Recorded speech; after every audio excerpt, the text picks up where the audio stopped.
आपका स्वागत है आपके अपने चैनल महाअध्ययन में। चैनल को लाइक करें, सब्सक्राइब करें। आज हम करने जा रहे हैं वर्कशीट नंबर 2।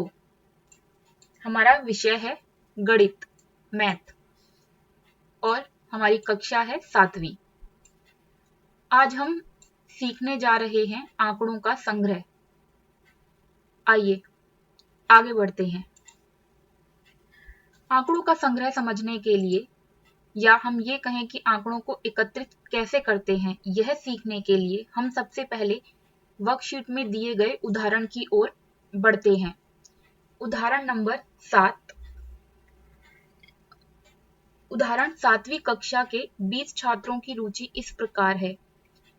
अब यहाँ पर हम देखते हैं RWSS इस तरह के अक्षर बने हुए हैं। R का मतलब है रीडिंग, W का मतलब है राइटिंग, S का मतलब है सिंगिंग।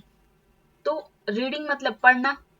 तो जब हम R को गिनना शुरू करते हैं, 1 2 3 4 5 6, तो पढ़ना 6। इसी तरह हम आगे बढ़ते हैं। राइटिंग यानी W कितने हैं, चलो गिनते हैं। 1 2 3 4 5। लिखना 5 छात्रों की रुचि है। इसी तरह S गिनते हैं। सिंगिंग, गायन, 1 2 3 4 5 6 7 8 9। 9 बच्चों की रुचि गाने में है। जब हम इनका टोटल करते हैं, कुल करते हैं, यानी इनको जोड़ते हैं, तो ये आया 20। इस तरह हमने देखा कि 7वीं के कक्षा के 20 छात्रों की रुचि की सूची हमने बनाई थी। जोड़ 20 आ गया, इसका मतलब हमने इसकी गिनती बिल्कुल ठीक की है। अब इसी उदाहरण की सहायता से हम आगे की ओर बढ़ते हैं। हम देखते हैं कि यहाँ पर हमें आंकड़े एकत्रित करने के लिए एक एक्टिविटी दी गई है, जिसमें हमें कहा गया है अपने दोस्तों, रिश्तेदारों या परिवारों के सदस्यों के साथ बातचीत करें और जानें कि किस महीने में उनका जन्मदिन पड़ता है। कम से कम 15 या उससे अधिक अपनी इच्छा के अनुसार हमें आंकड़े लेने हैं। अब यहाँ पर जब हम देखते हैं तो महीनों के नाम लिखे हुए हैं दोनों तरफ, और इसमें हमें व्यक्तियों की संख्या भरनी है। जैसे अब इन्होंने ऊपर कहा था आपके दोस्त, रिश्तेदार और परिवार के सदस्य। अब किसी का भी जन्मदिन ले सकते हैं, लेकिन कम से कम इन सबको मिलाकर 15 लोग होने चाहिए। तो मैं आपको उदाहरण देकर समझाती हूँ। जैसे मेरे 3 दोस्तों का जन्मदिन अक्टूबर में पड़ता है, तो मैंने अक्टूबर में लिखा 3। इसी तरह जनवरी में मेरे मम्मी और पापा का जन्मदिन पड़ता है, तो संख्या हुई एक मम्मी और एक पापा, कुल 2। इसी तरह मैं अप्रैल में देखती हूँ कि अप्रैल में 3 जन्मदिन मेरे रिश्तेदारों के हैं। इस तरह से हम इसमें और लोगों को भरेंगे। देखिए, अगर हम इनका जोड़ करते हैं तो 2 3 और 3, इन तीनों नंबरों को जोड़ने पर हमारे पास 8 आता है, लेकिन हमें कम से कम 15 लोग भरने हैं। तो इसी तरह से आप कुछ और संख्या भर के इसे पूरा कीजिए। चलिए अब हम देखते हैं कि हमने क्या सीखा।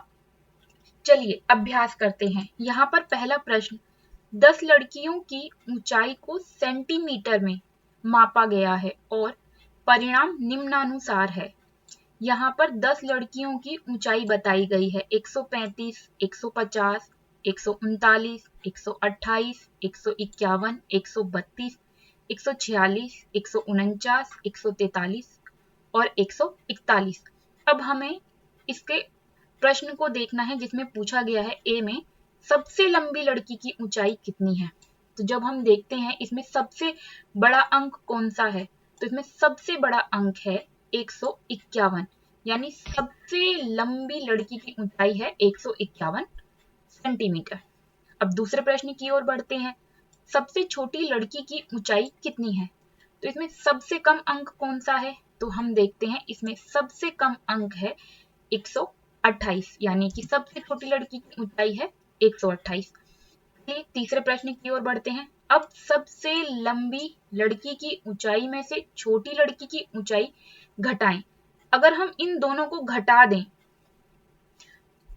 तो हमारा अंक आता है 23। अब हम इसके बिल्कुल ठीक नीचे देखते हैं कि इससे हमारा क्या निष्कर्ष निकलता है। इससे हमारा निष्कर्ष यानी परिणाम निकलता है परिसर, यानी कि 23 जो है उसे हम रेंज, परिसर बोलेंगे। अधिकतम मान यानी कि 151, न्यूनतम मान यानी कि 128। आपस में सबसे बड़े में से सबसे छोटा घटाने पर जो रेंज हमें नंबर हमें प्राप्त होता है उसे हम परिसर कहते हैं। इस तरह यह वर्कशीट पूरी हुई। अगर आपको इसमें कहीं पर भी कोई समस्या है, कोई सवाल है, तो आप कमेंट बॉक्स में जरूर लिखें। आपको जितनी जल्दी हो सकेगा उसका जवाब देने की कोशिश की जाएगी।